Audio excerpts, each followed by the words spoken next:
সবাইকে প্রণাম, নমস্কার। সাপ্তাহিক গীতা পাঠে আসে সবাইকে স্বাগত জানাচ্ছি। আজকে আমরা সপ্তম অধ্যায় জ্ঞান ও বিজ্ঞান যোগের 3 নম্বর শ্লোক থেকে আমাদের পাঠ শুরু করব। সপ্তম অধ্যায় জ্ঞান ও বিজ্ঞান যোগ। আমরা গেল দিনকে স্বল্প করে বলেছিলাম যে ষষ্ঠ অধ্যায় পর্যন্ত আমাদের কর্মকাণ্ডের একটা প্রথম শতক পূর্ণ করেছিলাম। অর্থাৎ যা কিছু শ্রীকৃষ্ণ ভগবান বলতে চাইছেন প্রথম 6টা অধ্যায়ে একটা প্রাথমিক ধারণা দিয়ে দিয়েছেন, এবার গভীরে যাচ্ছেন। তো পরবর্তী চ্যাপ্টার, বিশেষ করে জ্ঞান বিজ্ঞান যোগ, অত্যন্ত গভীর তত্ত্ব সমৃদ্ধ। তার কিছু কিছু আভাস ইঙ্গিত আলোচনা আমরা পূর্ববর্তী অধ্যায়গুলোতে খানিকটা করে করার চেষ্টা করেছিলাম। এই অংশে আরও বিস্তৃত আসবে। তো এইখানে 1 এবং 2 নম্বর শ্লোকে শ্রীকৃষ্ণ ভগবান বলছেন যে এই যে যা কিছু আলোচনা হলো আসক্ত চিত্ত, মন, বিভিন্ন বিষয় নিয়ে, তো এখন তারও একটু গভীরে আছে। তুমি যখন নিজেকে কোনো এক মহতের সামনে সমর্পণ করবে, মহৎ বলতে সে পরমাত্মা স্বরূপ, যার সামনে সমর্পণ করবে, তো তার সম্পর্কে তো তোমার জানার দরকার আছে। এবার তুমি তার সম্পর্কে জানো, তত্ত্ব তো জানো। অর্থাৎ এতদিন পর্যন্ত ভাষা জেনেছো, এখন তুমি এটাকে তত্ত্বগতভাবে থিওরিটিক্যালি যেটা অ্যাজ ইট ইজ যেমন রূপে আছে সেটা জানো। তো 3 নম্বর শ্লোকটা আমরা পড়ছি, 4 নম্বর শ্লোকও পারলে পড়বো এবং তারপরে এই আলোচনাগুলো আমাদের চলবে। তো 3 নম্বর শ্লোকে বলছে মনুষ্যানম সহস্রেষু। সহস্র মানে কি? সহস্র এই আমার বলতে পারবে, সহস্র মানে কি?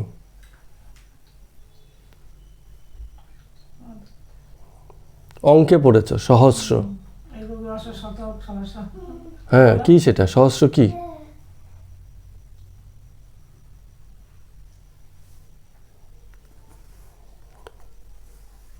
বলো বলো বলো। না, একটু ভুল হয়ে গেল, কাজের সময় আর মনে পড়লো না। আমরা একক, দশক, শতক, হাজার, হাজার হচ্ছে সহস্র। হাজারেরই আরেক নাম হচ্ছে কি? সহস্র। ভুলে গেছো কি? নেই? ও আচ্ছা, তাহলে হয়তো হাজার বলে অযুত বলা হয়েছে, তাই তো? আচ্ছা, সহস্র মানে হচ্ছে হাজার। তো এখানে বলছে মনুষ্যানম সহস্রেষু। সহস্র মানে হচ্ছে হাজারে হাজারে, হাজার হাজার। মনুষ্য নাম মানুষের মধ্যে, হাজার হাজার মানুষের মধ্যে। মানে আমরা এখন আর হাজারে নেই, আমরা বলি না লক্ষ লক্ষের মধ্যে, লাখে এক। আগে এরকম বলা হতো না, আগে বলতো হাজারে এক। সংখ্যা বেড়ে যাচ্ছে, তো এখন কি হচ্ছে? আর হাজারে বলা যাবে না, এখন হচ্ছে লাখে এক। হ্যাঁ, তো কিছুদিন বাদে হয়তো কোটিতে এক বলবে।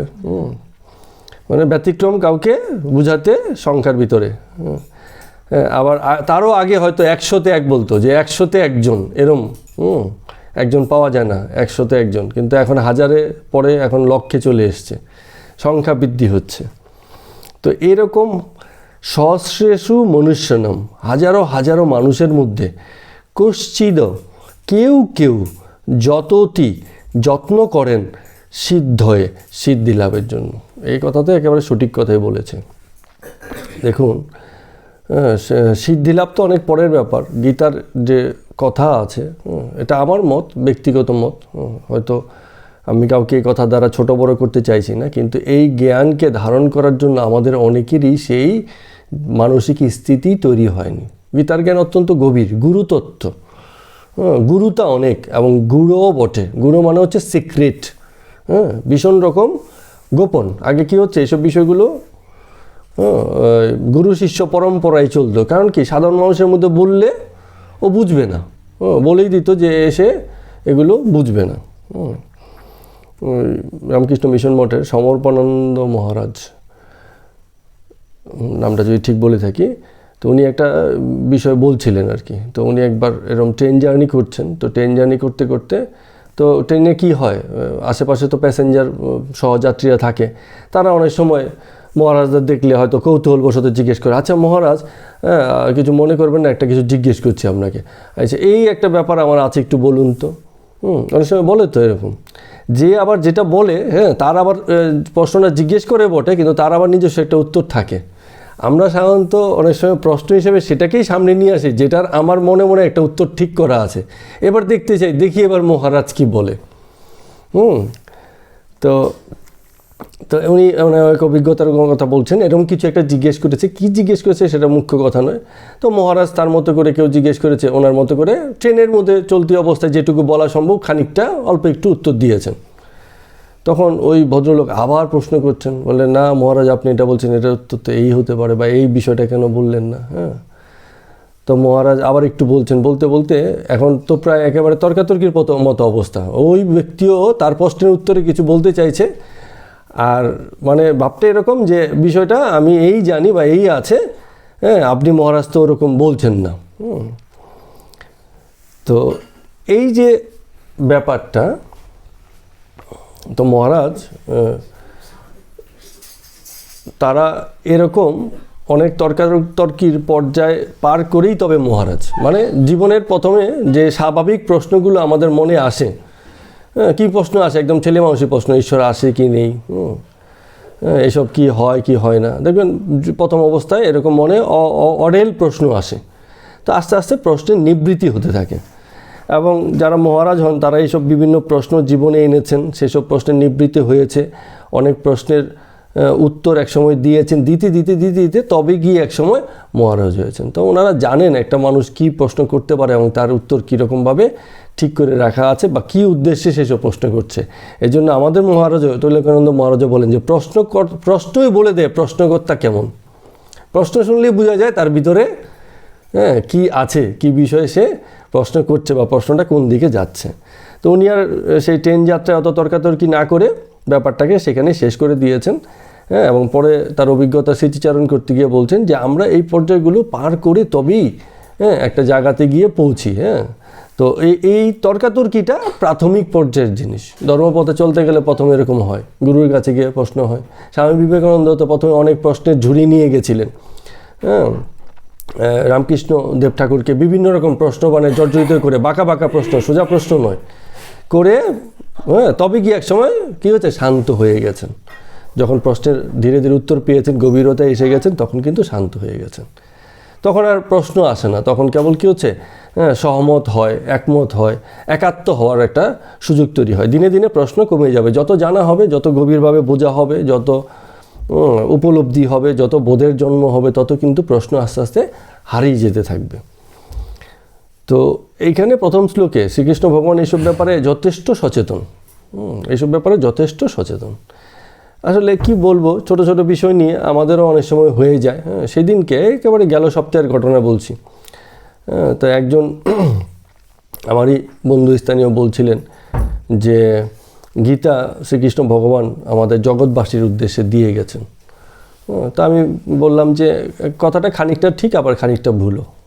জগৎবাসীর উদ্দেশ্যে উনি গীতা জ্ঞানকে দেননি, এমনকি 5 ভাইয়ের মধ্যে কাউকেও বলেননি। বলেছেন কাকে? অর্জুনকে, যার সংকট, যার প্রয়োজন, যার দরকার, যে শিক্ষায় আগ্রহী, যে তাকে গুরুতা দিয়েছে, বলছে আমাকে উদ্ধার করো, তাকেই তো বলেছে। তো জগৎবাসী আমাদের সবার তো উদ্ধারের কোনো চেষ্টা নেই, আছে কি? যার চেষ্টা আছে তার জন্য গীতা আছে, বাকিদের জন্য গীতা গ্রন্থ হিসেবে আছে, পড়ার বিষয়বস্তু হিসেবে আছে, কিন্তু যতক্ষণ পর্যন্ত উদ্ধারের ইচ্ছা, উদ্ধারের চেষ্টা, নিজেকে মুক্ত করার যে আকাঙ্ক্ষা, সেই আকাঙ্ক্ষা তীব্রভাবে না আসে, ততক্ষণ পর্যন্ত গীতার জ্ঞান একেবারেই মানে বেকার। সুতরাং গীতার জ্ঞান সবার জন্য নয়। খানিকটা সত্যি সবার জন্যই আছে, ওপেন ফর অল, কিন্তু সবাই নেবে কি না সেই যোগ্যতার উপরেই সেই জ্ঞানটা তার কাছে পৌঁছবে। তো যে কারণে এই বিষয়টা বলা হলো। সংকটও সবার নেই, যেমন বাকি ভাইদের কেন বলা হলো না, তাদের ওই সংকটও নেই। যুধিষ্ঠির আগে থেকে ধর্ম মানে পথে প্রতিষ্ঠিত আছে, তার মনে এত সংকট দ্বিধা নেই। অর্জুনের মতো অবস্থায় তারা যায়নি। তো যার তৃষ্ণা জল তো আমি তাকেই দেব, হিসেবটা হচ্ছে এরকম। তো যেহেতু এই জ্ঞানের প্রতি অর্জুনের তৃষ্ণা ছিল, জানার আগ্রহ ছিল, বুঝতে চাইছে, ফলে শ্রীকৃষ্ণ ভগবান তার জন্য আছেন। তো এইখানে এসে এই শ্রীকৃষ্ণ ভগবান সেই কথাটারই যেন পুনরাবৃত্তি করছেন যে হাজার হাজার মনুষ্য আছে। তখন হাজারে হাজারে হিসেব করছি যে হাজার হাজার লোক আছে, তাদের মধ্যে কেউ কেউ মানে গুটি কয়েক অল্প কিছু লোক, খুব বেশি নয় কিন্তু। হ্যাঁ, যত্ন করেন সিদ্ধ হয়ে, এই যে এই বিষয় আছে, এই বিষয়ে সিদ্ধি লাভের চেষ্টা করেন, বাকিরা করেন না। আপনি একটা সাকার মূর্তির পূজার আয়োজন করবেন, সেখানে অনেক ভক্তবৃন্দ আসবে, যেই বলবেন নিরাকার, লোক পাওয়া যাবে না। বলে কি যাব, কিছুই তো নেই ওখানে। একটা মন্দির আছে, সেখানে কোনো প্রতিষ্ঠিত কোনো দেবতা নেই, কাকে গিয়ে প্রণাম করবো, খুঁজেই তো পাই না। সেই মন্দিরে লোক যাবে না। সব জায়গায় গিয়ে ওখানে যদি কেবলই তত্ত্বকথা হয়, জ্ঞান বিজ্ঞান যোগ আলোচনা হয়, সেখানে লোক কিন্তু বুঝবে না, কেমন যেন ঠিক মানে পোষায় না। এরকম আমাদের তো একটা ভাষাই আছে, খুব চলে এখন, পোষায় না। এখন আর এরকম পোষাচ্ছে না। এরকম ভাষাও কত পরিবর্তন হয়ে গেছে, ভীষণ রকম বিবর্তিত হয়ে গেছে। তো এইটা শ্রীকৃষ্ণ ভগবান নিশ্চিত রূপেই জানতেন, যে কারণে এই শ্লোকে এসে ওই প্রসঙ্গটা উল্লেখ করছেন, যে যা কিছু আছে, এই যে জ্ঞান বিজ্ঞান যা কিছু আছে, তো এই সব কিছুই এমন যে কেউ কেউ আছে, 2-4 জন হয়তো আছে, তারা হয়তো এই বিষয়ে সর্বোচ্চ মানে লাভের চেষ্টা করবে, বাকিরা কেউ কেউ চেষ্টা করবে, কেউ কেউ পারবে, কারো কারো সক্ষমতা হবে না। দাদা যেটা বলছেন, এক জন্মে হয়তো হলোই না, জন্ম জন্মান্তরে চেষ্টা করছে। তো এরমভাবে চেষ্টা চলতে থাকে। তো বলছে পরেরটা বলছে যত তামপি, সেই তাদের মধ্যে নিশ্চিতভাবে সিদ্ধানম, সিদ্ধদের, যারা সিদ্ধ হয়ে যায়, যারা চেষ্টা করে, তাদের ভিতরে যারা সিদ্ধ হয়ে যায়, কস্মিতমম, কশ্চিত মানে তাদের কেউ কেউ, মাম মানে হচ্ছে আমাকে, ব্যক্তি জানতে পারে, তত্ত্বত মানে হচ্ছে স্বরূপত, তত্ত্ব হচ্ছে ওই যেটা বলছে থিওরিটিক্যালি বা স্বরূপত জানতে পারে, অ্যাকচুয়ালি কী আছে। সব তো ভাষা, ধর্মপথের অনেক জিনিসই আছে ভাষা, যেটা গেল দিনকে বলছিলাম। জ্ঞান এবং বিজ্ঞান দুটোর মধ্যে পার্থক্য আছে। বিজ্ঞানে আপনাকে একেবারে ওই তথ্য প্রমাণ দিয়ে সবসময় দেয়া হবে না, বলে দেওয়া হবে না যেটা প্রমাণিত, সব জায়গায় প্রমাণ হয়ে গেছে, এরকম বিষয় নয়। কিছু বিষয় আছে যেটা আপনি আপনার ইন্দ্রিয় যে রিসেপ্টর আছে, যা দিয়ে আপনি ইন্দ্রিয় বিষয় গ্রহণ করেন, জগতের বিষয়কে জানেন, সেগুলো দিয়ে আপনি সেগুলোকে মেজার করতে পারবেন না, পরিমাপ করতে পারবেন না, ঠিক বুঝতে পারবেন না। দেখেও মনে হবে কি দেখলাম কি আদৌ, শুনেও মনে হবে কি শুনলাম, আসলে তো শুনলাম না। বুঝেও মনে হবে যেন কিছু বুঝলাম, আবার কিছু বুঝলাম না। এরকম গীতার অনেক বিষয় আছে, আমরা বুঝি বটে, আমরা বলি বটে, আলোচনাও হয় বটে, তারপরও মনে হয় যেন সে হলো আলোচনা অনেক, কিন্তু ঠিক বোঝা গেল না। তো এই যে জায়গাটা রয়ে গেল, এইটাই বিজ্ঞান। আর জ্ঞান হলে ওটার আপনার মানে ভিজিবিলিটি আছে, আপনি বুঝতে পারবেন। একটা তার দৈর্ঘ্য প্রস্থ উচ্চতা সময়ের হিসাবে তার পরিমাপ, এগুলো মানে আপনি কোনো না কোনো মেজারমেন্ট দিয়ে তাকে মাপতে পারবেন। তো যখনই কিছু মাপছেন তখনই আপনার মেজারমেন্ট মানে কি, ওই বিষয় সম্পর্কে আপনি একজ্যাক্ট ধারণা পেতে চান। এই জন্যই তো এককগুলো তৈরি হয়েছে। কি বলো, এককের জন্ম কেন হয়েছে? একক, ইউনিট। বলছে তো এগুলো পড়াশোনার সাথে একটু রিলেটেড আছে তো। এককের জন্ম হয়েছে বস্তু সম্পর্কে, ব্যক্তি সম্পর্কে বা কোনো বিষয় সম্পর্কে একটা মেজারমেন্ট পাওয়ার জন্য, একটা ধারণাকে পোক্ত করার জন্য। সবই কিন্তু কাল্পনিক। এই যে বলা হচ্ছে খ্রিস্টপূর্ব, তারপর একটা ধরে নিয়েছে, খ্রিস্টের জন্মটাকে ধরেছি যে এখান থেকে শুরু। তার আগে কি শুরু হয়নি? তার আগে অনেক চলেছে। জার্নি তো মাত্র 10,000 বছরের, তার মধ্যে খ্রিস্ট জন্ম কত? 2,500 বছর আনুমানিক বলছি আমি একজ্যাক্ট বলছি না। তো খ্রিস্ট পূর্ববর্তী হচ্ছে খ্রিস্টের জন্ম যদি 2,500 বছর হয়, তার আগের সময়, তার আগে তো শত শত কোটি কোটি বছর গেছে, আর তারপরেও তো এই সময় চলছে। কিন্তু আমরা মেজার করার জন্য, পরিমাপ করার জন্য একটা জায়গাকে জিরো ধরে নিয়েছি। তার আগে সময় হচ্ছে খ্রিস্টপূর্ব, আর তারপরে সময় হচ্ছে খ্রিস্ট পরবর্তী সময়। তাই তো? খ্রিস্ট পরবর্তী সময় কত বছর পার হয়েছে? এই তো এখন কত চলছে? 2023। ঠিক আছে, মানে খুব বেশি বছর কিন্তু আমরা মানে মনুষ্য জাতি হিসাবে আমরা কিন্তু পার করিনি। তো এই যে সময়ের যে হিসাব, এইটাও কি হচ্ছে আমাদেরই তৈরি করা, আমাদের ধারণাকে পরিষ্কার করার জন্য। কিন্তু যেই মহাসময়ের যে জার্নিটা আছে, মহাসময়ের যে যাত্রাটা আছে, তাকে যে আমরা এই ছোট্ট করে বাঁধার চেষ্টা করছি, এটা আমাদের দিক থেকে চেষ্টা। মহাসময়কে এরকম টাইম ডিভিশন করে মিনিট, সেকেন্ড, ঘন্টা, দিনের, মাসের হিসেবে আমরা কোনো দিনই বাঁধতে পারি না। আমাদের ছোট বুদ্ধিতে ছোট কিছু বোঝার জন্য আমরা এটাকে বেঁধে নিয়েছি। যে কারণে বলা হয় না যে ভগবানের 1 বছর আর আমাদের 1 বছর তো এক নয়, হ্যাঁ, তার 1 মুহূর্ত মানে হচ্ছে আমাদের এরকম একটা হিসেব আছে, পরিসংখ্যান যাই আছে। তো হিসাবটা হচ্ছে এরকম। মহাকাল, তার ব্যাপ্তি আমরা কোনোদিনই মাপতে পারবো না। আমরা আমাদের ছোট বুদ্ধিগ্রাহ্য করে কিছু একটা মেপে নিয়েছি। তো এই যে মেজারমেন্ট করা হয়েছে, সময়ের হিসাব কি হয়েছে, টাইম ফ্রেমটাকে কী করে করা হয়েছে, যেমন আমাদের ওর বয়স 15, ওর বয়স 9, এরকম বয়সের কাল ভাগ করা হয়েছে। কি হচ্ছে যে আমি তার জন্ম থেকে শুরু করে একটা কিছু ধরে নিয়ে তার বয়সকালটা ঠিক করছি। এর মধ্যে কৈশোর, বার্ধক্য, যৌবন এরকম নাম দিয়ে দিয়েছি বিভিন্ন পর্যায়ের। তো যা কিছু হয়েছে সব আমাদের বুদ্ধিগ্রাহ্য করে। তো যখনই বিজ্ঞান হবে, এই বুদ্ধিগ্রাহ্যর পর্যায়টা কিন্তু তখন ব্রেক হয়ে যায়। মনে হয় যেন আমরা যা কিছু জেনেছি তা দিয়ে তাকে আমরা ধরতে পারছি না। এটা কিন্তু একদম পরিষ্কার মাথায় রাখতে হবে যে আমরা তাকে মেজার করার যোগ্যতা নেই, তাকে পরিমাপ করার, তাকে বোঝার, তাকে জানার যোগ্যতা আমাদের নেই। সেইভাবে বলছে তত্ত্বত মানে হচ্ছে ওই স্বরূপত, তার যে স্বরূপ কী আছে আমরা পুরোপুরি বুঝেও যেন বুঝতে পারি না। তো এখানে বলছে কেউ তাদের মধ্যে কেউ যারা আগ্রহী হয়। প্রথম কথা হচ্ছে কেউ তো আগ্রহী হয় না, দরকার নেই এত কিছুর। আবার কেউ আছে যে যারা আগ্রহী হয়, তাদের মধ্যে কেউ আছে এই মাম মানে হচ্ছে আমাকে, হ্যাঁ, স্বরূপত খানিকটা জানতে পারেন। মানে এইটা হচ্ছে rarest people, rarest of the rarest. মানে অনেক রেয়ার ব্যক্তিবর্গের ভিতর থেকে 1-2 রেয়ার আছে যারা তাকে সামান্যই কিছু জানতে পারেন, সেই জায়গা থেকে বলছে। এবার আসুন আমরা পরবর্তী শ্লোকে যাচ্ছি। এটা একটুখানি আমরা একটু পড়ে নিই, এটা অনুবাদটা কী আছে একটু পড়ে নিই। বলছে সহস্র মানুষের মধ্যে হয়তো একজন মত বিষয়ক জ্ঞান লাভের জন্য যত্ন করে। 1-2 আছে যারা মত বিষয়ক, মত মানে হচ্ছে আমি বিষয়ক বা আমা বিষয়ক। আমা মানে কি, এখানে পরমাত্মা বিষয়ক জ্ঞান লাভের জন্য যত্ন করে। আবার যাহারা যত্ন করিয়া সিদ্ধি লাভ করিয়াছেন মনে করেন, কেউ আছে যারা করেন সিদ্ধি লাভ করিয়াছেন মনে করেন, তাহাদিগেরও সহস্রের মধ্যে হয়তো একজন, মানে তাদের ভিতরেও আবার হাজারের ভিতরে একজন আমার প্রকৃত স্বরূপ জানিতে পারেন। তো মানে এটা রেয়ারেস্ট পিপল থাকে যারা তার স্বরূপটা সম্পর্কে জানতে পারে। আমরা ওই যে এটাকে বলে, একটা ইংরেজি ভাষা আছে স্কিম থ্রু মানে হচ্ছে একটা বিষয় সম্পর্কে ভাষা জানা, সত্যিকার অর্থে যায় না।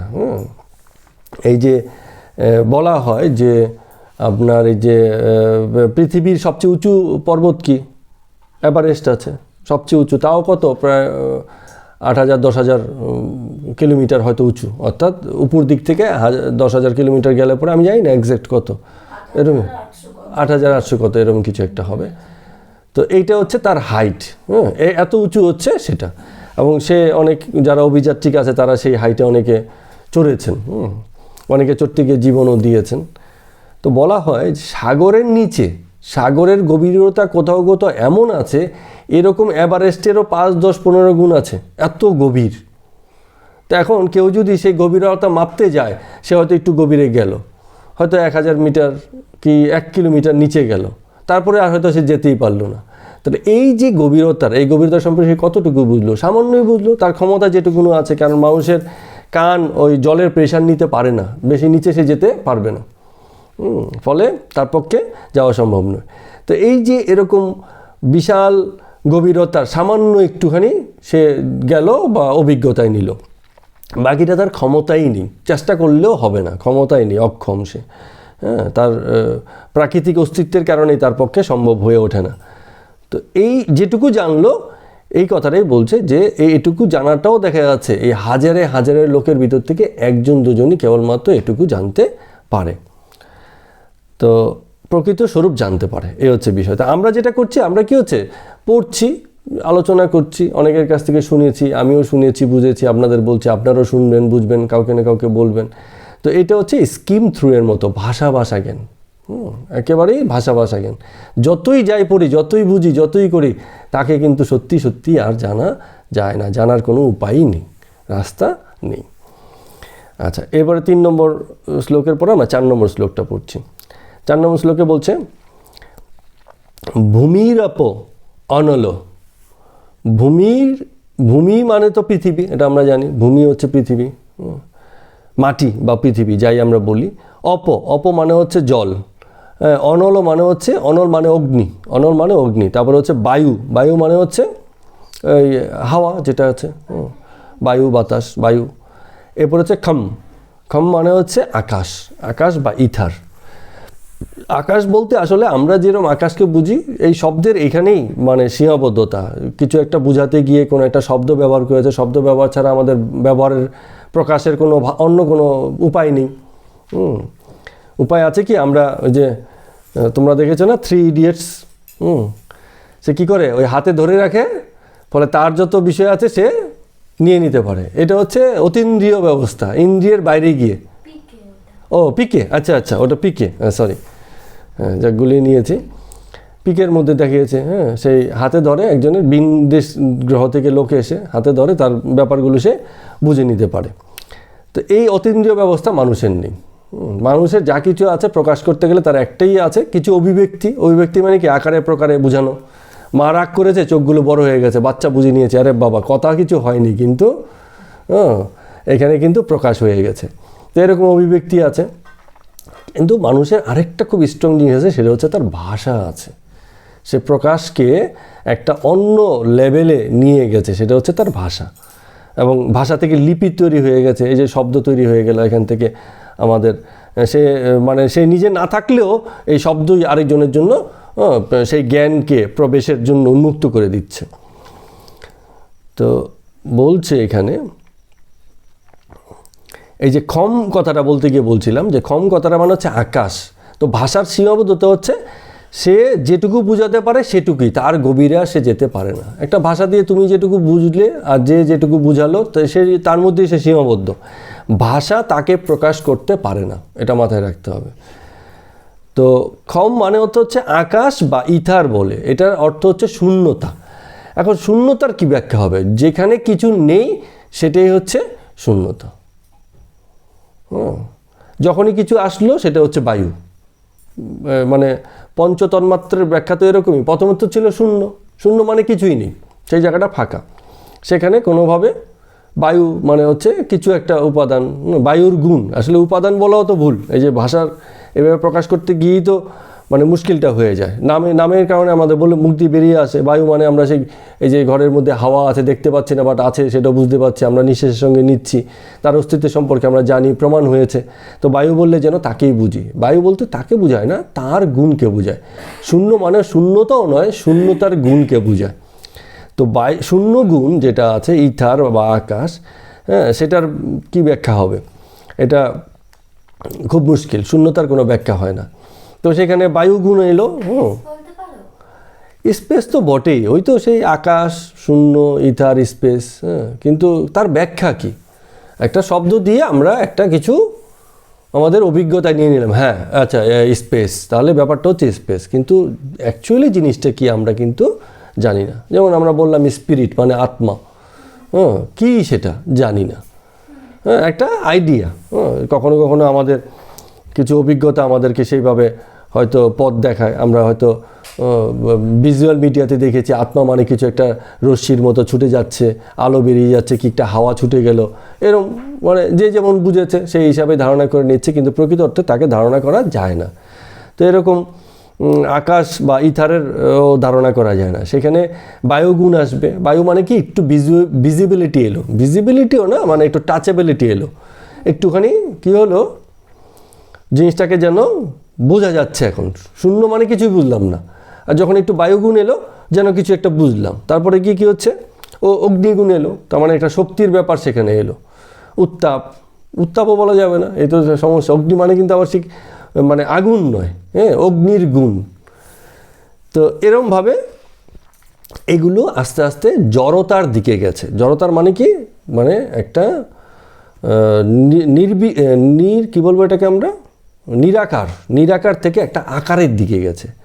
একটা কিছু ছিল যা একেবারেই নিরাকার ছিল, সেখান থেকে আস্তে আস্তে কিছু একটা ঘনীভূত হয়েছে। কি ঘনীভূত হয়েছে? একই সঙ্গে বস্তু গুণ বটে, আবার একই সঙ্গে মানে অবস্তু গুণও বটে, দুয়ে মিলে নিরাকার থেকে সাকারের দিকে একটা জার্নি হয়েছে। পঞ্চতত্ত্ব, যে কারণে বলা হয় যে এই জগৎ এই পঞ্চতত্ত্বে তৈরি। নিরাকার থেকে আস্তে আস্তে আকারের দিকে গেছে। তো একই রকমভাবে পরে জলের গুণ, তারপর পৃথিবীর গুণ, মানে জড়তা। তখন কি হচ্ছে? জড়তা বা বস্তু আমাদের জগতে চলে এলো। তারপর থেকে আস্তে আস্তে বাকি সব কিছুর বিকাশ ঘটলো। তো এই শ্লোকে প্রথমে এই কথাটা বলছে, কিন্তু এখানে আরেকটু কথা আছে, পরে বলছি। প্রথমে বলছি কি তাহলে? ভূমি, তারপরে হচ্ছে অপ, তারপরে হচ্ছে অগ্নি, তারপরে হচ্ছে বায়ু, আর এটা হচ্ছে কি আকাশ। এবং এর সঙ্গে মিলেছে কি?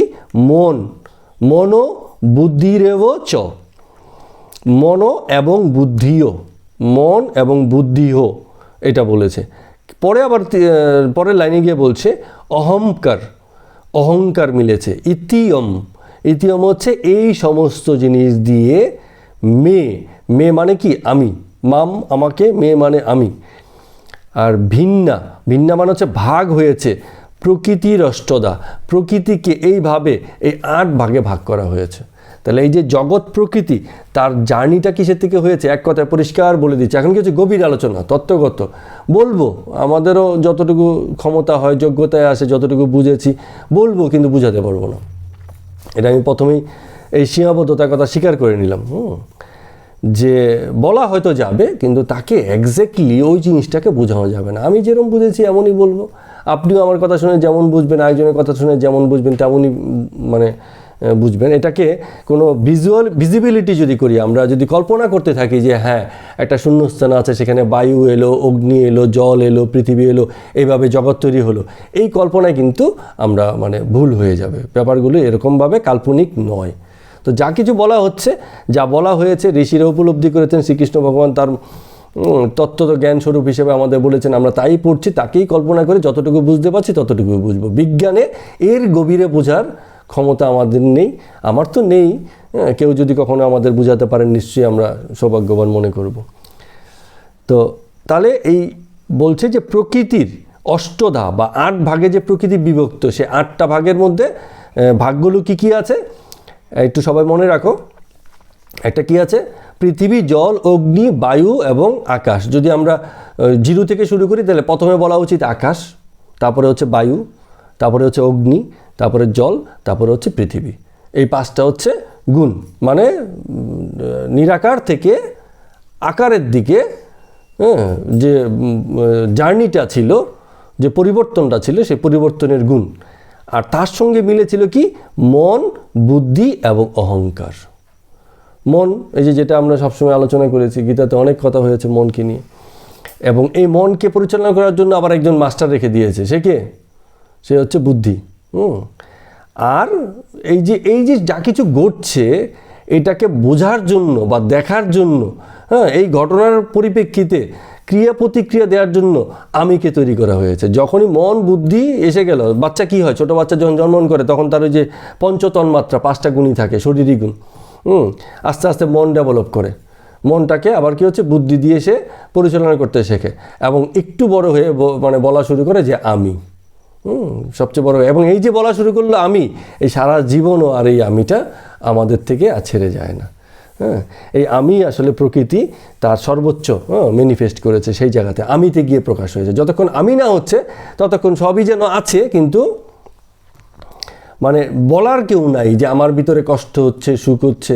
যেই আমি বোধ, তখনই এই মন এবং বুদ্ধির ক্রিয়ার কারণে সুখ বোধ, কষ্টবোধ, যা কিছু যত রকম বোধ আছে, যত রকম উপলব্ধি আছে, সব গিয়ে আমি এই জন্ম দিচ্ছে। তো এটা হচ্ছে অষ্টপ্রকৃতি। এখন এই যে প্রকৃতির যে 8টি ভাগ, সেই ভাগের একটু বিশ্লেষণ করার দরকার। এগুলোকে আমি পরে ভেবেছি যে আমরা একটা যদি পারি, যদি আমার পক্ষে সম্ভব হয়, একটা চার্ট তৈরি করে আমরা একটা ম্যানিফেস্ট করে যদি একটু ঝুলিয়ে রাখতে পারি। কারণ এই অষ্টপ্রকৃতি বা প্রকৃতির ব্যাখ্যা, এটাই সৃষ্টিতত্ত্ব। মানে সবচেয়ে বড় কথা, আপনি যখন গীতা পড়ছেন বা উপনিষদ পড়ছেন, সৃষ্টিতত্ত্বের আলোচনা সেখানে ভরপুর হয়েছে। অন্যান্য ধর্মে কি পাবেন বলবেন, ভগবান বসেছিল কি, ঈশ্বর বসেছিল কি, আল্লাহ বসেছিল কি, গড বসেছিল। তার মনে হলো যে একজন আদম তৈরি করি, একটা মানুষ তৈরি করি, একজন কি হচ্ছে স্ত্রী তৈরি করি, তাদেরকে পৃথিবীতে পাঠিয়ে দিই, এই থেকে শুরু হয়ে গেল জার্নি। একেবারে কল্পকাহিনী। আমাদের এই বেদে বা উপনিষদে বা গীতাতে কোথাও কিন্তু এইসব কল্পকাহিনীর কোথাও কোনো আশ্রয় নেই। এমন কোনো ঈশ্বরের কথাও বলা হয়নি যেখান থেকে এরকমভাবে সৃষ্টিতত্ত্ব চলেছে। এখানে সৃষ্টিতত্ত্ব খুবই মানে সূক্ষ্ম এবং গভীর, এবং আশা করছি পুরো বিষয়টা যুগোপযোগীয়, সময়োপযোগীও এবং সত্যনিষ্ঠ বা বস্তুনিষ্ঠ, এটা আমরা বলতে পারি। তো এখন এই সৃষ্টিতত্ত্বের একটু ব্যাখ্যা আমরা করব যতটুকু এখানে এই মুহূর্তে সম্ভব, কারণ এই যে অধ্যায়টা আছে এখানে এইসব বিষয়ে আলোচনাটা গভীর হয়েছে। তো এখন এই আলোচনাটাই আমরা যাচ্ছি যে এই সৃষ্টিতত্ত্বটা কীভাবে হলো, একটুখানি যতটা বোঝা যায় আর কি। প্রথম কথা হচ্ছে এই যে সৃষ্টিতত্ত্ব আমরা বলছি, আমাদের মাথায় এটা এলো কী করে?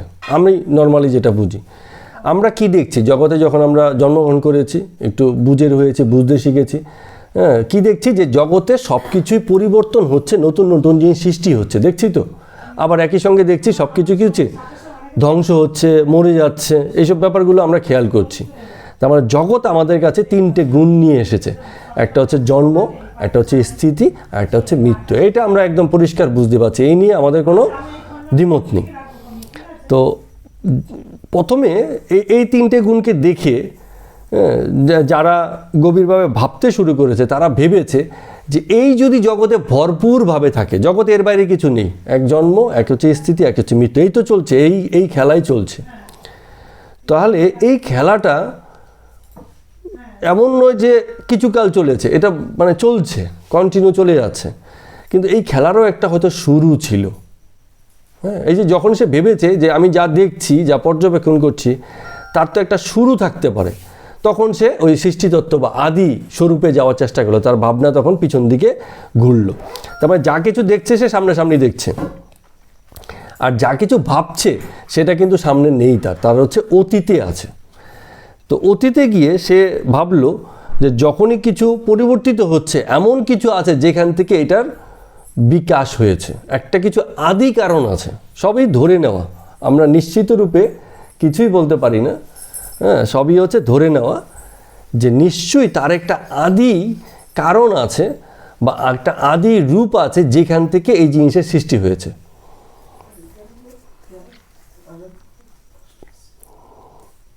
যে কোনো ব্যক্তিও যদি চিন্তা করে যে আমি যে আছি, আমারও একটা সৃষ্টির শুরু আছে, একদিন তো জন্ম হয়েছে, পৃথিবীর আলো দেখেছি, তো সেটাই যদি শুরু হয়, তারও আগে শুরু আছে, তারও আগে কিছু শুরু থাকতে পারে।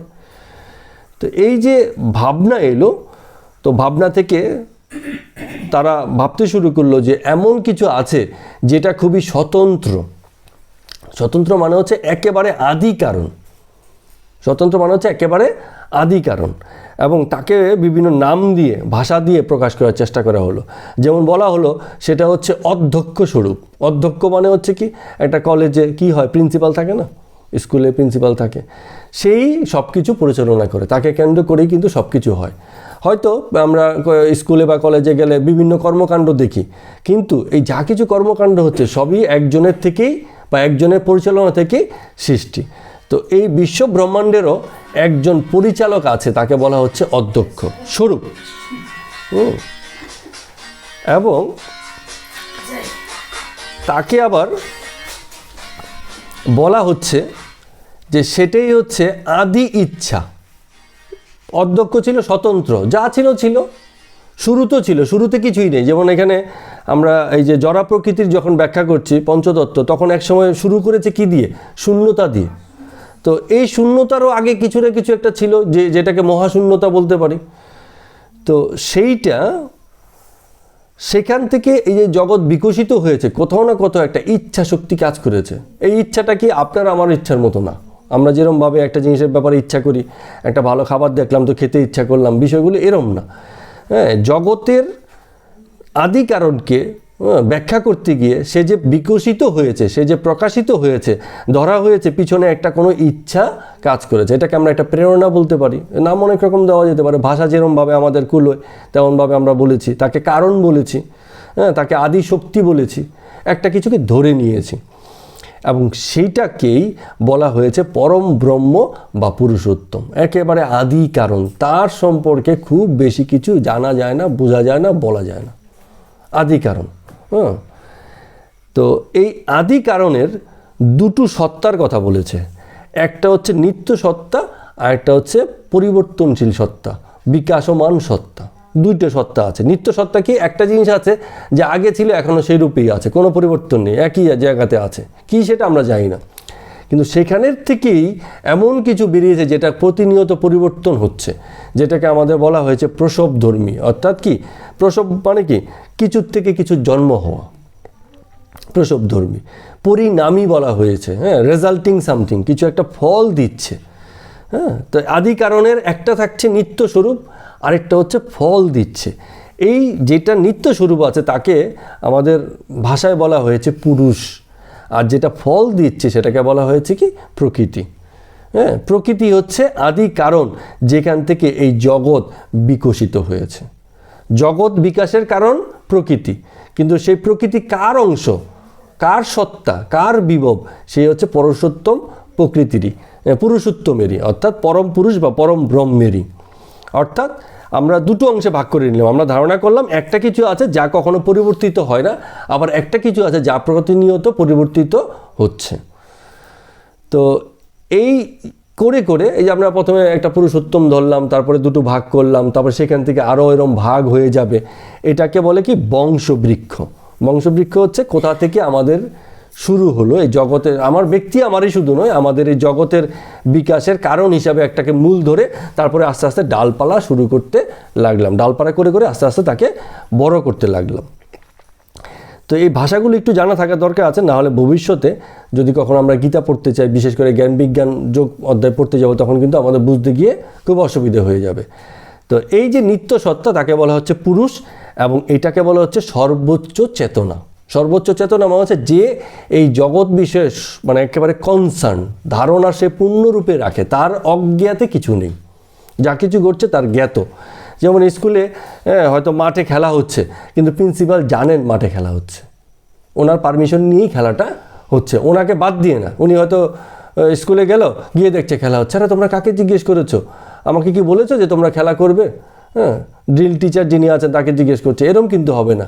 প্রিন্সিপালের কাছে সেই নলেজটা, জ্ঞানটা থাকবে যে আজকে এমুক দিনে এমুক জায়গাতে এই ছাত্রদের নিয়ে, ছাত্রীদের নিয়ে খেলা হবে। তো এই জন্য বলা হচ্ছে চেতন। তিনি সর্বত্র যা কিছু হচ্ছে, জগতে যত রকম বিকাশ হচ্ছে, এইসব ব্যাপারে সর্বত্র জ্ঞাত, সবটাই জানেন, একে বলে হচ্ছে চেতন। এবং এটা একটা অন্য নাম আছে, সেটাকে বলে পরা প্রকৃতি। আচ্ছা, এরপরে এই যে চেতন সত্তা, এগুলো আসলে বোঝার জন্য আমি বলছি বটে, একদম এক্স্যাক্ট এগুলোকে নেবেন না। যেমন অনেক সময় আমাদের কি হয়, মনে করেন চাঁদ হয়তো রাতের বেলা চাঁদ ওঠে, তো একটা যদি জল থাকে, যেমন এই যে আমাদের এখানে ছোট একটা পুকুরের মতো আছে, টলটলে জল এখন, হ্যাঁ, তো চাঁদ যদি ওঠে সেই পুকুরের জলেও সেই চাঁদটাকে দেখা যাবে। এটা কোন চাঁদ? ওই চাঁদই যেটা আকাশে আছে, কিন্তু ওই চাঁদটা পুকুরের জলে নেই, কিন্তু পুকুরের জলে যেটা আছে সেটা আবার ওই চাঁদই আছে। এখন এই জলটাকে আবার একটু কী করবেন? নেড়ে দেবেন। নেড়ে দিলে কী হচ্ছে? ওই চাঁদটাই দেখবেন একটু, মানে পুকুরের জলেই আছে, একটু টলমল জল যেহেতু নড়ছে, চাঁদটা একটু নড়বে টড়বেই করবে, কিন্তু এই চাঁদটা কিন্তু সেটা নয় যেটা ওই উপরে মানে স্থির হয়ে আছে। যেটা নড়ছে চড়ছে সেটা ওইটারই ছায়া বা ওইটারই প্রতিচ্ছবি বা প্রতিবিম্ব, কিন্তু ওটাই নয়। তো এই যে পুরুষোত্তম যিনি ছিলেন নির্বিকার, তার কোনো বিকার নেই, তারই একটা পাশাপাশি আরেকটা সত্তা তৈরি হলো, যেটা এরকম বিকার দেখাতে লাগলো, নড়াচড়া দেখাতে লাগলো, পরিবর্তন দেখাতে লাগলো। তো এই পরিবর্তনশীল যে সত্তাটা আছে তাকে বলা হলো প্রকৃতি, আর যে সত্তাটা পরিবর্তিত হয় না তাকে বলা হচ্ছে কি? পুরুষ। কারণ ওই চারটা না থাকলে জলের চারটা আসতো না, আবার জলের চারটা যে নড়ছে তাতে কিন্তু ওই চারটা কিন্তু নড়ছে না, ওই চারটা ওই জায়গাতেই ঠিক আছে। এখন আমরা যখন দেখছি, আমরা দেখছি জলের চারটা নড়ছে, তার মানে আমরা বলছি এই মানে জগৎ কী হচ্ছে? পরিবর্তনশীল। আমাদের দৃষ্টিতে পরিবর্তনশীল, তার দৃষ্টিতে কিন্তু একই জিনিস চলছে, কোথাও কোনো ভেদ নাই। আমরা এগুলোকে ব্যাখ্যা করতে গিয়ে বিভিন্ন রকম ভাগ করেছি। তো এইভাবে মানে এগুলো উদাহরণ দিয়ে বোঝা মানে কি একটু কনসেপ্ট দাঁড় করানো, আর কিছু নয়। আমরা কিন্তু কনসেপ্ট দিতে পারি না। এই চাঁদ আর ওই চাঁদের মতো করে জগৎ চলছে এটা কিন্তু আবার বলা যাবে না। এটা আমরা একটা উদাহরণ দিয়ে হয়তো এর ব্যাপারগুলো এরকম হচ্ছে, এরকমভাবে আমরা বলছি। তো এই জগৎ প্রকৃতি যেটা আছে সেটাও কিন্তু অনাদি।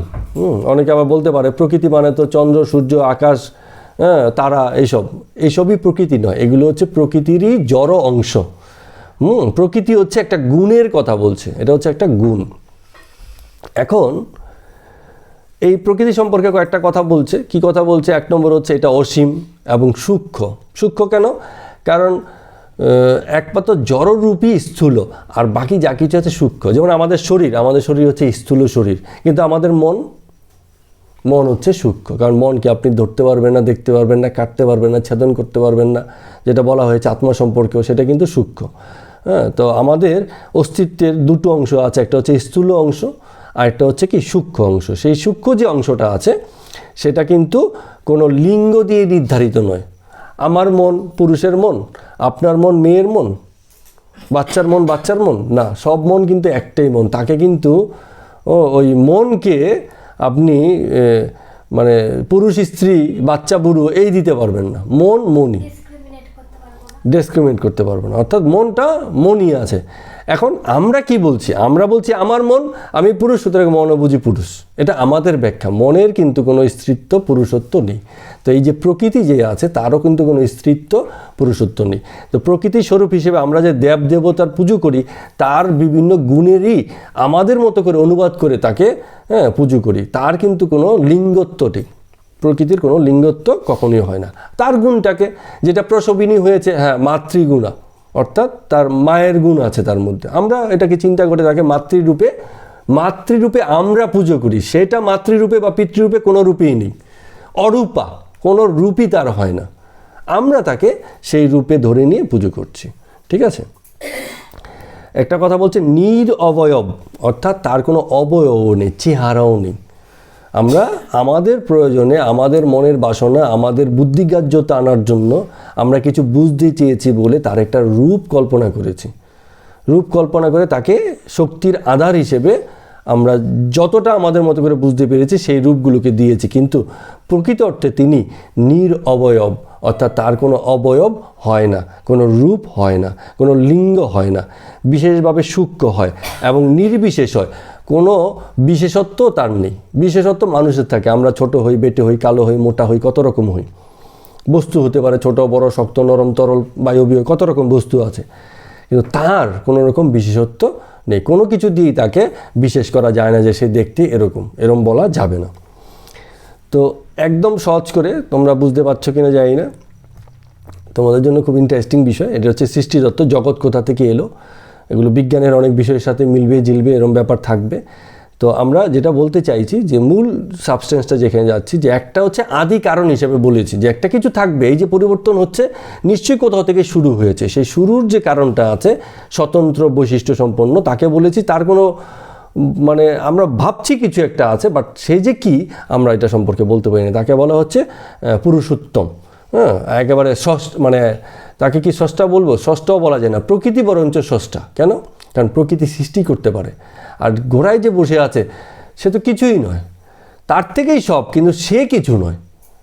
হচ্ছে তার থেকে, কিন্তু সে কিছু নয়। তাকে আমাদের ভাষা দিয়ে, আমাদের বুদ্ধি দিয়ে তাকে ব্যাখ্যা করা যাচ্ছে না।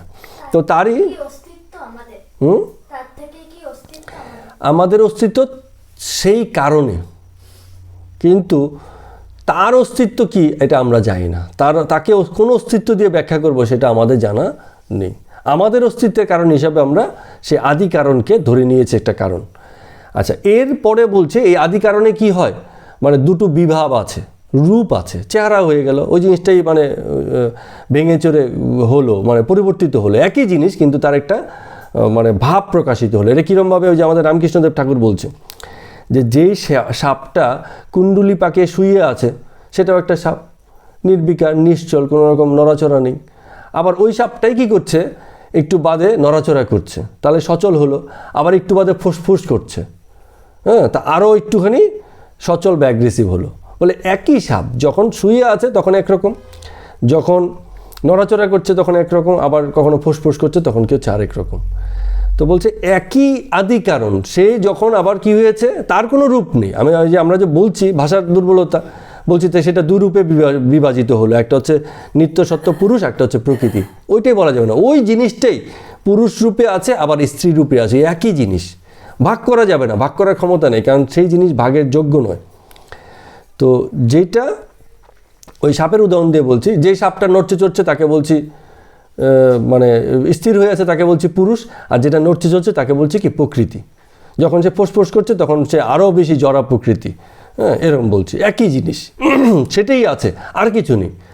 আছে একমাত্র আদি কারণই, তাই বিকশিত হয়েছে। এটা হচ্ছে মানে সবচেয়ে ইউনিকনেস আমাদের এই সনাতন হিন্দু ধর্মের। কি হিন্দু ধর্মে বলা হয়েছে যে জগৎ যে বিকশিত হয়েছে, আমরা অনেক সময় মানে সৃষ্টিতত্ত্বের হিসাবে অনেকে এরকম ব্যাখ্যা করে যে কেউ একটা ছিল, কেউ একটা কিছু সৃষ্টি করেছে, কিন্তু এই সনাতন ধর্মে বলা হচ্ছে কেউ কিছু সৃষ্টি হয়নি, সেই জিনিসটাই বিকশিত হয়েছে। যা ঈশ্বর রূপে ছিল, আদি কারণ রূপে ছিল, সেটাই বিকশিত হয়ে জগৎ রূপে এখন ক্রমাগত বিস্তার লাভ করছে, বিস্তারিত হচ্ছে। আমাদের ভাষায় আমরা বলছি যে এটার কেবলই বিস্তার হচ্ছে। হ্যাঁ, সেই একই জিনিস আদি কারণ ঈশ্বরই আমাদের মধ্যে ছড়াচ্ছেন, আমরা ঈশ্বরেরই রূপ হিসেবে, অংশ হিসেবে ছড়াচ্ছি। তিনিই আছেন, আর কিছু নেই জগতে, তিনিই আছেন সর্বত্রই। তিনি আগে ছিলেন আদি কারণ হিসেবে, ছোট্ট ক্ষুদ্র অপ্রকাশিত, আবার তিনি প্রকাশিত হিসাবে আছেন জগতে। ছোট বড় ক্ষুদ্র ধারণা সব আমাদের, আমরা বলছি ছোট ছিল বড় ছিল, যে ভাষার দুর্বলতা প্রকাশ করতে গেলেই এমন কিছু বলে দিচ্ছি যেটা হয়তো মানে যুক্তিতে টিকছে না, কিন্তু আমার ভাষার প্রকাশ করতে গিয়ে বলতে হচ্ছে আদি কারণ। আদি মানে কি, তাহলে কি তারও আবার আদি আছে? এটাও যুক্তি হতে পারে। বলছে আজকে বর্তমান যা, তার আদি কারণ কি আমরা বলছি, তাহলে সেই আদিরও কি আবার আদি আছে? এই প্রশ্ন তো হতে পারে। ওই ধরনের যুক্তির কোনো মানে সীমাবদ্ধ করা যাবে না, জ্ঞানীভূত করা যাবে না। আমাদের যে জ্ঞান, বুদ্ধিগ্রাহ্য জ্ঞান, সেই জ্ঞানের মধ্যে আনা যাবে না যদি আমরা এরকম কারণ আদিরও আদি খুঁজতে চাই। তো আমরা একটা ধরে নিয়েছি কোথাও একটা জায়গাতে আদি আছে, তারপর থেকে এই জগৎ বিস্তারিত হচ্ছে। ঠিক আছে, এখন তাহলে মূল বিষয়টা দাঁড়ালো, যেটা শান্ত সাপ সেটা হচ্ছে পরম ব্রহ্ম। হ্যাঁ, এই শান্ত রূপটাকে বলা হচ্ছে পুরুষ, আবার যখনই নড়ছে চড়ছে তখনই সেটাকে বলছি কি প্রকৃতি। তো এই যে নড়ছে চড়ছে তখনই একটা মানে গুণের কথা হচ্ছে, ভাবা হলো যে যখনই কিছু নড়ছে চড়ছে বা একটু বিকার ঘটছে বা একটু পরিবর্তন হচ্ছে, বিকাশ হচ্ছে, তখন তার তিনটে গুণের কথা কল্পনা করা হলো। এই তিনটি গুণই হচ্ছে জগৎ বিকাশের কারণ। কি কি গুণ? এটা আমরা অনেকবার অনেক আলোচনায় বারেই বলেছি। একটা হচ্ছে সত্য, একটা রজ, একটা হচ্ছে কি তম। তিনটে গুণের কথা বলছি। এখন সত্যগুণ কি আছে? সত্যগুণ হচ্ছে একেবারে যাকে বলে মানে পূর্ণ গুণ, ওই যেটাকে বলছে ইচ্ছা, মূল তত্ত্ব, আদি তত্ত্ব, একেবারে মানে স্থিরতা। এটাকে আমরা এক প্রকারের কি বলতে পারি? স্থিরতা, পূর্ণতা, এবং জ্ঞান স্বরূপ এবং চেতনা স্বরূপ সত্যকে বলা হচ্ছে। তারপরে রজকে কি বলা হচ্ছে? যেহেতু সত্য থেকেই, ওই যে শূন্যতা থেকে বায়ু থেকে পরে অগ্নি, এরম বিকশিত যেমন হয়েছে, সত্য থেকেই সত্যগুণ যখন একটু কমে গেছে তখন বলা হচ্ছে কি রজগুণের বিকাশ হলো। রজগুণটা কি হচ্ছে? কর্মপ্রবণতা। অর্থাৎ সেখান থেকে মানে এমন কিছু তৈরি হলো যেখান থেকে পরিবর্তন বা বিবর্তনের দিকে গেল, এক ধরনের গতি, এক ধরনের বল, এক ধরনের চঞ্চলতা, এক ধরনের প্রবৃত্তির সৃষ্টি হলো। এটাকে বলছে রজ। আর তম মানে হচ্ছে সত্যের আরও অনুপস্থিতি, সত্যগুণ আরও কমে গেল। তখন কি হলো? বাধা হলো, জড়তা হলো, মোহ হলো, অজ্ঞানতা হলো। অজ্ঞানতা মানে কি? আমরা অ্যাকচুয়াল বুঝতে পারছি না, অজ্ঞান। এটাই হচ্ছে তম। মোহ, কোনো কিছু একটাকে আঁকড়ে ধরে বসে আছি, ভাবছি এটাই বুঝি সব, এটা হচ্ছে মোহ। এক ধরনের জড়তা। জড়তা মানে কি? কর্মপ্রবণতা নেই, বসে আছি তো বসে আছি, শুয়ে আছি তো শুয়ে আছি, জীবন চলছে তো চলছে, প্রাকৃতিকভাবে চলছে। এবং এক প্রকারের বাধা, তম মানে হচ্ছে এক প্রকারের বাধা। তো এই যে তিনটে গুণ, এই তিনটে গুণের যে সন্তুলন হচ্ছে ব্যালেন্স অবস্থা, হ্যাঁ, সেটাই হচ্ছে জগৎ প্রকৃতি। এই ব্যালেন্সটা কখনোই একরকম থাকে না, বারবার ডিসব্যালেন্স হবে, বারবার ব্যালেন্স হবে। এটাই হচ্ছে জগৎ প্রকৃতির খেলা। অর্থাৎ এটা কোথাও তম হবে, কোথাও রজ হবে, কোথাও গিয়ে আবার সত্য হবে। সত্যগুণ বেড়ে গেলে তমগুণ কমতে থাকবে, রজতে আসবে, আবার রজ থেকে আরও সত্যগুণ বেড়ে গেলে আমাদের পূর্ণ সত্যর দিকে যাবে, আবার সত্য কমতে থাকলে বাকিগুলো আসবে। পরস্পর পরিবর্তনশীল। যেমন অনেক সময় আমরা এই যে জগতে কী দেখছি, জলের কী অবস্থা আছে, 3টে রূপ আছে। বেশি ঠান্ডা হয়ে গেলে বরফ হয়ে যায়, কখনো জল হয়ে যায় তরল, আবার কখনো বেশি গরম হয়ে গেলে বাষ্প। তো এইগুলো কিন্তু প্রতিনিয়ত পরিবর্তিত হচ্ছে। হ্যাঁ, আমরা নিজেরা ঠিক করতে পারি না, একটা ব্যালেন্স অবস্থা রয়ে গেছে। তো এই 3টে গুণের প্রভাবেই ওই যেই কথাটা আজকে শ্লোকে বলেছে, সেই যে 8টা বিষয় বলেছে, কি কি বলছে আবারও একটু বলছি, মনে করে দিচ্ছি কি কি আছে। 1 নম্বরে বলা হয়েছে শূন্যতা, আকাশ, তারপরে বলছে বায়ু, তারপরে বলছে অগ্নি, তারপরে হচ্ছে জল, তারপরে হচ্ছে কি আমাদের পৃথিবী, এবং মন, বুদ্ধি, অহংকার। এই যে 3টে গুণের ব্যালেন্সের ভিন্নতার জন্য এই 8টা মানে বৈশিষ্ট্য বা গুণের সৃষ্টি হয়। এইভাবেই সৃষ্টিতত্ত্ব শুরু হয়েছে। এটা ছিল এই শ্রীকৃষ্ণ ভগবান এই কথাটা বলছে। খুব টেকনিক্যাল কথা, কিন্তু এগুলো কিন্তু ভাবের ভক্তির কথা নয়, এগুলো খুব টেকনিক্যাল কথা। এই কারণে বলছে তত্ত্ব তো জানতে পারেন। অর্থাৎ এই যে 3টে জিনিস বলছে, কোথা থেকে এলো তাহলে এই 3টে জিনিস? মন, বুদ্ধি, অহংকার, তারপরে যে পঞ্চতত্ত্ব কোথা থেকে এলো? প্রকৃতির 3টে গুণের মানে সন্তুলন যখন বিঘ্নিত হচ্ছে বা পরিবর্তিত হচ্ছে, তখন এই বাকি 8টা গুণের সৃষ্টি হচ্ছে। ঠিক আছে? এই প্রকৃতি কোথা থেকে এলো? প্রকৃতি হচ্ছে তারই বিভাব, তারই রূপ। কোথাও স্থির, কোথাও চঞ্চলতা, কোথাও যে চুপচাপ শুয়ে থাকা সাপ, কখনো ফুসফুস করা সাপ। ঠিক আছে, একই সাপ, কিন্তু তারই এই এই পরিবর্তন, রূপের পরিবর্তন। সেই রূপের পরিবর্তনের মধ্য দিয়ে 3টি গুণের মানে কখনো ডিসব্যালেন্স, কখনো ব্যালেন্স, এই অবস্থার মধ্য দিয়ে এই 8টি গুণের সৃষ্টি হয়েছে। বলছে না যে অষ্টধা প্রকৃতি, আমাদের জগৎ প্রকৃতি 8 ভাগে বিভক্ত, 8 ভাগে বিভক্ত। আমি এখানে বলছে এই যে মে ভিন্না প্রকৃতির অষ্টধা, আমি 8 ভাগে বিভক্ত। এই আমি কে? জগৎ প্রকৃতি। আমি জগৎ প্রকৃতি, ওই সেই পরমাত্মা পুরুষোত্তমকে বোঝাচ্ছে না, জগৎ প্রকৃতিকে বলছে, যেহেতু সৃষ্টিতত্ত্বের ব্যাখ্যা এখানে চলছে। বোঝা গেল? তো যাই বলেছি, একটা কথা সবসময় আমি বলতে চাই লাস্টে গিয়ে, যে যা বলেছি আমার যেটুকু বোঝা হয়েছে, সেই আন্ডারস্ট্যান্ডিংয়ের ভিতর থেকে আমার ভাষায় যেটুকু প্রকাশ করা সম্ভব তাকে প্রকাশ করেছি। কিন্তু যা বলেছি অ্যাকচুয়ালি সেটা সেরকম নয়। আমার যোগ্যতা নেই, আমাদের যোগ্যতা নেই সেই জিনিসকে প্রকাশ করা। এগুলো হচ্ছে আমাদের ভাবনা, আমাদের সীমিত ভাষার মধ্য দিয়ে প্রকাশের চেষ্টা মাত্র হয়েছে। এই যে যা কিছু বললাম, এতে একটা গল্প বা একটা ছবি তো দাঁড়িয়ে যাচ্ছে চোখের সামনে। আমাদের মানুষের স্বভাবই তাই, একটা কিছু কল্পনা করে নিচ্ছে কথা শুনে শুনে। কিন্তু যা কিছু কল্পনা করছি আর অ্যাকচুয়ালি যা আছে, দুটো বিষয় কিন্তু এক নয়। কল্পনা আমাদের মতোই সীমাবদ্ধ, আর যা কিছু আছে সেটা আমাদের মানে কি বলবো, এটা ধারণার সক্ষমতার বাইরে। বুঝা গেল? ঠিক আছে, তো আজকের মতো এখানে আমাদের গীতা আবার শেষ করছি। সবাইকে প্রণাম এবং নমস্কার।